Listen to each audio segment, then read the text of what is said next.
আসসালামু আলাইকুম ভিউয়ার্স, আজকে আপনাদের সঙ্গে একটি নতুন রেসিপি শেয়ার করব আসমিনা কুকিং চ্যানেল থেকে। তার জন্য আমি 1 কাপ পরিমাণ ডাল নিয়েছি। সেই ডালটিকে ভালো করে ধুয়ে ভিজিয়ে রেখেছিলাম। এবারে ডালটি ব্লেন্ডারে দিয়ে হালকাভাবে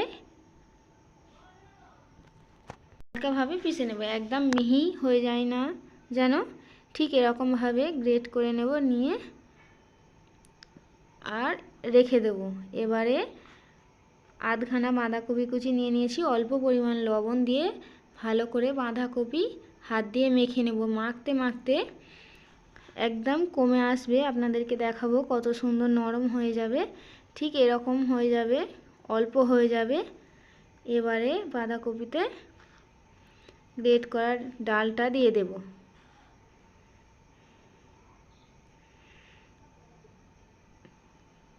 পেঁয়াজ কুচি দিয়ে দেব। একটা বড় সাইজের পেঁয়াজ কুচি করে রেখেছিলাম। 4টা লঙ্কা কুচি দিয়ে দেব, আপনারা চাইলে আপনাদের পরিমাণ মতো দেবেন। জিরা গুঁড়ো দিয়ে দেব এবং পরিমাণ মতো লবণ দিয়ে দেব। দিয়ে হলুদ গুঁড়ো দিয়ে দেব।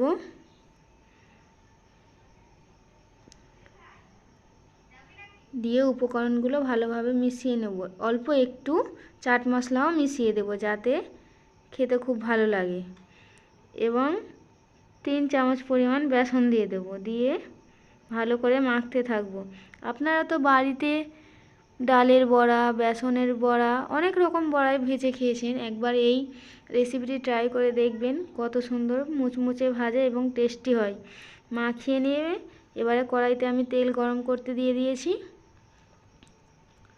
অল্প করে হাতে তুলে প্রথমে গোল লাড্ডু করে নেব। নিয়ে আস্তে আস্তে একটা আঙুল দিয়ে এরকম চেপে দিলেই কত সুন্দর গোল শেপ এসে যাচ্ছে। আমি এবারে গরম তেলে দিয়ে দেব। খুব গরম তেল হলে পুড়ে যাবে, খেতে ভালো লাগবে না। হালকা আঁচে ভেজে নিতে হবে। প্রথমে তেলটি গরম করে নিতে হবে, তারপর লো ফ্লেমে ভেজে নিতে হবে। একটি একটি করে সবগুলো ভেজে নেব। দুরকমভাবে আপনাদেরকে ভাজা দেখাবো। দুটো পিঠ উল্টে উল্টে ভালো করে ভেজে নেবেন।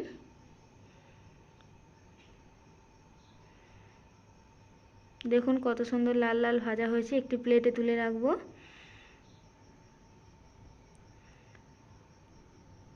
আর একটা হলো হাত থেকে একটু একটু নিয়ে শুধু তেলের মধ্যে আস্তে আস্তে দিয়ে দেওয়া।